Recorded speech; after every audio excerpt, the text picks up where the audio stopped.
All right, good morning, people of YouTube. So we are back again today with another deck profile for Bt11. This time we have the update to Xross Heart. So with Xross Heart, there are a couple different ways to build this deck now. We got a lot of new support in this set for it. We got Mervamon, we got Cross 7, like Omni Shoutmon, Z Greymon, we got all these new cards, and there's a bunch of different ways to move forward with the list.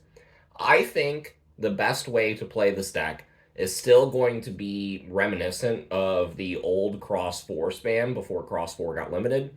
We're just replacing the extra Cross 4s with Cross 3s and playing for just a rookie rush, low to the ground, just super cross turbo style deck.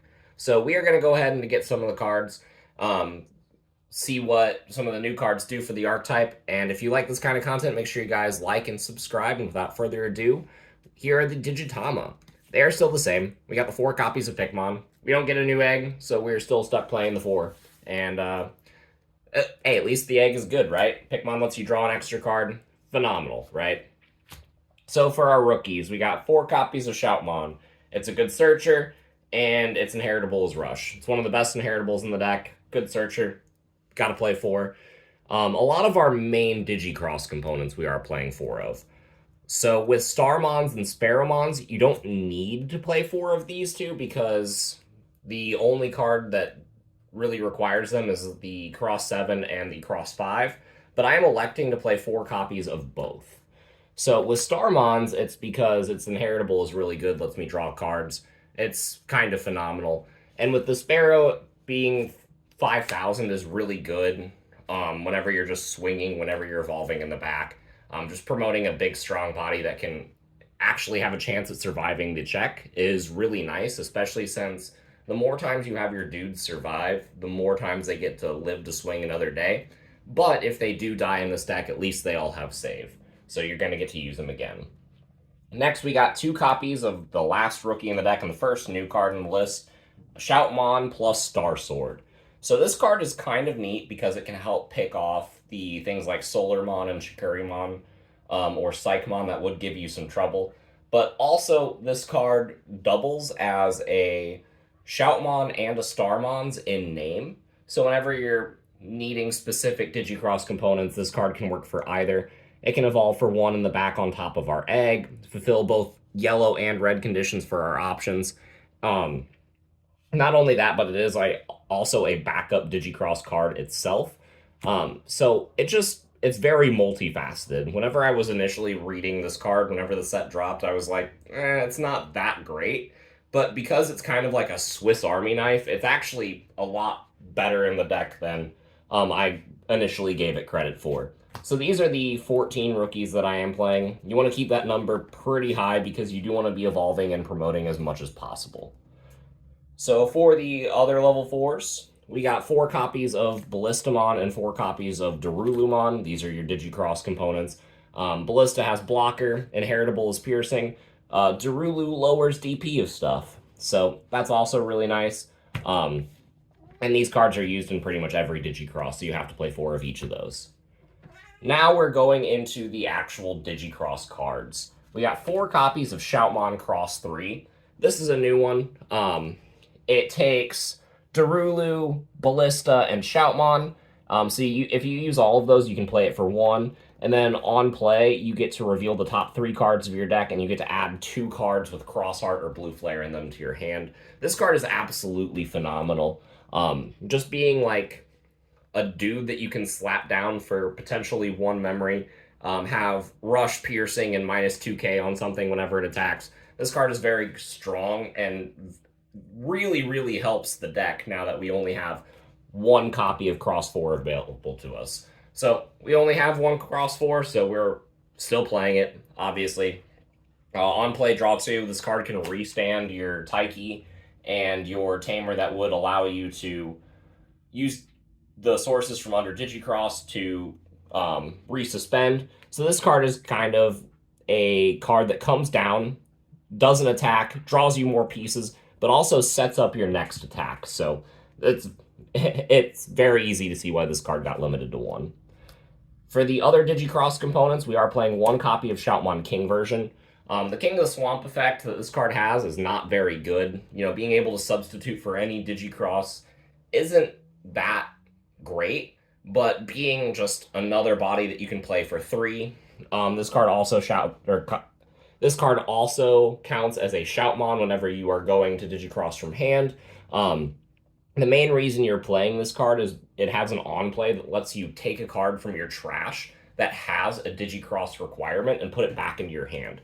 So this card will get back your cross 4, essentially. Or a cross 5 or a cross 7 or something that you, if you need it. But this card is very, very good in the mid-game at doing those kind of plays as far as getting your resources back. Mostly cross 4. So we have these 6 so far. We are playing another 3 copies of Shoutmon Cross 5. So we are up to 9 cards that we can Digicross into. An additional 2 if you count the Shoutmon plus Star Swords. So we got 11. And then 12 and 13 because we are playing 1 copy of Cross 7 and 1 copy of Merva. So this deck has a lot more win conditions now. Like typically your only way that you were dealing damage in the past was chipping them down with rookies and then swinging them with cross 4 and cross 5. Now look at all these cards you have access to. We aren't playing the Omni Shoutmon or the Z Greymon, so we will never Digicross into Shout 7 or Cross 7 for free.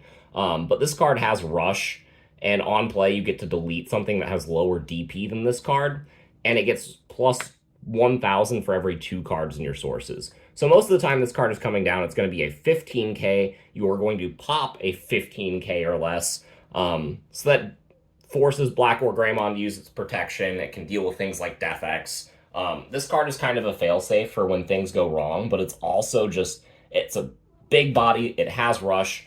I'm considering going up to 2 copies of this card in this list just because it does help you out of some certain sticky situations. But Shoutmon Cross 7 is very strong, and I think at least 1 is kind of required in the list. I am playing 1 copy of Merva as well. Merva is more of a defensive play. You aren't going to use this in every game, and a lot of the times you will just be shoving it under your white tamer at the beginning of your turn to gain a memory and draw a card. But there will be times that you fall behind and you need a chance to get yourself back into the game, and Merva does provide that for you. So I do really like it. It is an expensive card to play, but you can kind of mitigate that with some of your tamers, mostly like things like the Zenjiro. So yeah, I do really like the Digimon lineup in the list. We will go on to the tamers next. So starting with the tamers that give you memory at the beginning of your turn, we're going to go with 2 copies of Tai and Kari, and then 3 copies of the new white tamer. So I was playing memory setters in this deck as well. Turns out you don't really need them. The Taiki, Kiriha, and Nene combo card is much better. Being able to give yourself an extra draw and an extra memory at the start of your turn, but also put a source underneath one of your tamers is very strong. You're setting up your big plays, you're setting up your hand, you're giving yourself memory while doing it. Also, this card doubles as another card that can suspend itself to allow you to use materials under your tamers for Digicross. Typically, the only way that you had access to that in this list was through Taiki himself. So having 7 cards in the list that allows you to do that just makes the deck so much more consistent. The Tai and Kari also helps you pad your opponent's security so that your cards are more likely to live. Also, while just giving you a crap ton of memory at the start of your turn. These cards are absolutely phenomenal, and especially in an aggressive deck like this one. And I don't regret my decision to cut the memory tamer to bump this white tamer up. For the rest of the tamers, we are playing 3 copies of Akari and 3 copies of Zenjiro. These are your ones that'll let you play your Zerulu and your Ballista from your hand. Zenjiro gives you extra memory if you play a Xross Heart. Akari lets you draw an extra card. I was playing less Zenjiro and more Akari so that I could see more cards in my hand, especially at the beginning of the game. But with the way that this deck plays, you do want as much memory on your turn as possible. So I did bump Zenjiro back up to 3 just so that I can make sure that I'm gaining extra memory every time I'm playing a cross. So I do really like this ratio, and it's been working really well for me. The last tamer in the deck, of course, is the 4 copies of Taiki. It's a great searcher. It sets up your hand, it sets up your sources.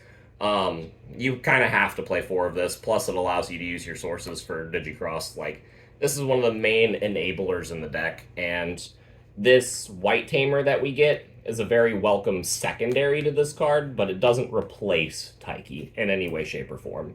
But for those of you back home that were counting, that's 48 cards in the list. The last 2 are 1 copy of Reinforcing Memory Boost and 1 copy of Sunrise Buster. Both of these cards are limited to 1 for a reason. Sunrise Buster is one of the best cards in the deck. If Cross 4 or Sunrise Buster was at more than 1 copy, this would be so much better. I still think this deck is at the bottom of Tier 1. This deck is still going to win a lot of tournaments. But, you know, if either of these cards go to more than 1 copy, look out. Reinforcing can also help you set up a memory boost later, but also kind of be a defensive card and help you get something in your hand. It's kind of an all-in-one.